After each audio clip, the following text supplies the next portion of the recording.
இந்த நேரத்தில் விஜயகாந்த் சார் இழுக்கிறேன், எனக்கு கடவுள் மாதிரி. மனுஷன் தெய்வம். விஜயகாந்த் வந்து சாதாரண சொல்லக்கூடாது. அவர் வீட்டுக்கு போனால் செத்துருவேன் நான். உண்மைதான். ஒருத்தர் மேலே பாசம் வச்சுட்டா முதல்ல என் வீட்டுக்கு வந்து எல்லாம் பண்ணியிருப்பார் விஜயகாந்த். அந்த அளவுக்கு ஒரு நேர்மையான மனிதன், ஒரு உதவக்கூடிய ஒரு மனிதன். எங்கள் வீட்டில் கூட விஜயகாந்த் ஃபோட்டோ ஒரு ஆள் தான் ஃபஸ்ட்டு போட்டு வச்சுருந்தேன் வீட்டில்.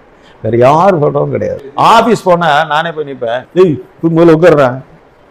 நல்லி உங்களுக்கு பிடிக்கலன்னு சொல்லி வச்சுக்கோங்க. எப்போ சொன்னீங்க?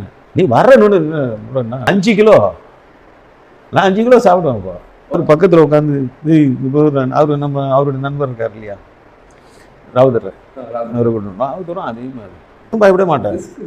விஜயகாந்த் சாருக்கு அதான் எனக்கு ரொம்ப பிடிக்கும். அவரே சொல்லுவார், உன்னோட மனுஷன் இங்கோட அங்கே குதிக்கிறது காலு ஒடிச்சிட போறடாடே அப்படின்னு. ஆனஸ்ராஜ் படம் பண்ணும் போதெல்லாம் என்ன ஒவ்வொரு ஷாட்டை வந்து கட்டி பிடிச்சிப்பாரு. ஒரு ஷாட் ரோப் இல்லாமல் என்னை நம்பி அவர் மேலே பேக், ஆமாம் பேக் ஃபிளிப் ஷாட்டுன்னுவாங்க. அந்த பேக் ஃபிளிப் ஷாட் வந்து வித்தவுட் ரோப்பில் என்னை நம்பி நான் பிடிச்சி தூக்கும்போது கரெக்டாக ரொட்டேட் பண்ணி வந்து நின்னார் ஆனஸ்ராஜ். நீங்கள் அந்த ஷாட்டை பார்த்தாலும் தெரியும்.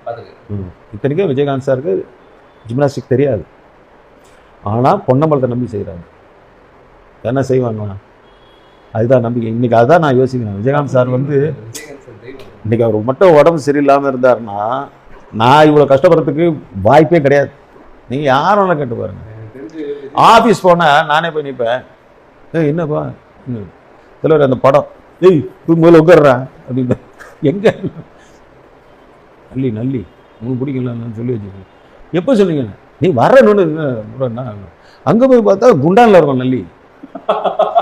ஆமாங்க, 5 கிலோ, நான் 5 கிலோ சாப்பிடுவேன். இப்போ நல்லி அவர் பக்கத்தில் உட்காந்து அவருடைய நண்பர் இருக்கார் இல்லையா, ராவுதர், ராவுதரும் அதே மாதிரி. இவருக்கு அவர் நிற்கிறார். அவரை நான் இன்னும் நேராக பார்க்க போல. ஏன் தெரியுமா? என்னுடைய மனநிலை எனக்கு ஏற்கனவே இப்போ 5 வருஷமாக எனக்கு கிட்னி ஃபெயிலியர். இன்னும் எனக்கு எதையும் தாங்கக்கூடிய சக்தியில் பிபி ப்ரெஷர் ஏறிடும். அவர் வீட்டுக்கு போனால் செத்துருவேன் நான். உண்மைதான்.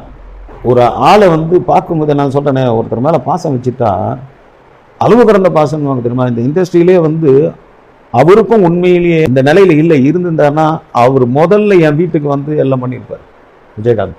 அந்த அளவுக்கு ஒரு நேர்மையான மனிதன், ஒரு உதவக்கூடிய ஒரு மனிதன். மனுஷன் தெய்வம். விஜயகாந்த் வந்து சாதாரண சொல்லக்கூடாது. நான் எங்கள் வீட்டில் கூட விஜயகாந்த் ஃபோட்டோ ஒரு ஆள் தான் ஃபஸ்ட்டு போட்டு வச்சுருந்தேன் வீட்டில். வேறு யார் ஃபோட்டோவும் கிடையாது. அவரை நான் இன்னும் நேராக பார்க்க போல. ஏன் தெரியுமா? என்னுடைய மனநிலை எனக்கு ஏற்கனவே இப்போ 5 வருஷமாக எனக்கு கிட்னி ஃபெயிலியர். இன்னும் எனக்கு எதையும் தாங்கக்கூடிய சக்தியில் பிபி ப்ரெஷர் ஏறிடும். அவர் வீட்டுக்கு போனால் செத்துருவேன் நான். உண்மைதான். ஒரு ஆளை வந்து பார்க்கும்போது நான் சொல்கிறேனே, ஒருத்தர் மேலே பாசம் வச்சுட்டா அளவு கடந்த பாசம் வாங்க தெரியுமா? இந்த இண்டஸ்ட்ரியிலே வந்து அவருக்கும் உண்மையிலேயே இந்த நிலையில் இல்லை இருந்திருந்தாருன்னா அவர் முதல்ல என் வீட்டுக்கு வந்து எல்லாம் பண்ணியிருப்பார் விஜயகாந்த். அந்த அளவுக்கு ஒரு நேர்மையான மனிதன், ஒரு உதவக்கூடிய ஒரு மனிதன். மனுஷன் தெய்வம். விஜயகாந்த் வந்து சாதாரண சொல்லக்கூடாது. நான் எங்கள் வீட்டில் கூட விஜயகாந்த் ஃபோட்டோ ஒரு ஆள் தான் ஃபஸ்ட்டு போட்டு வச்சுருந்தேன் வீட்டில். வேறு யார் ஃபோட்டோவும் கிடையாது.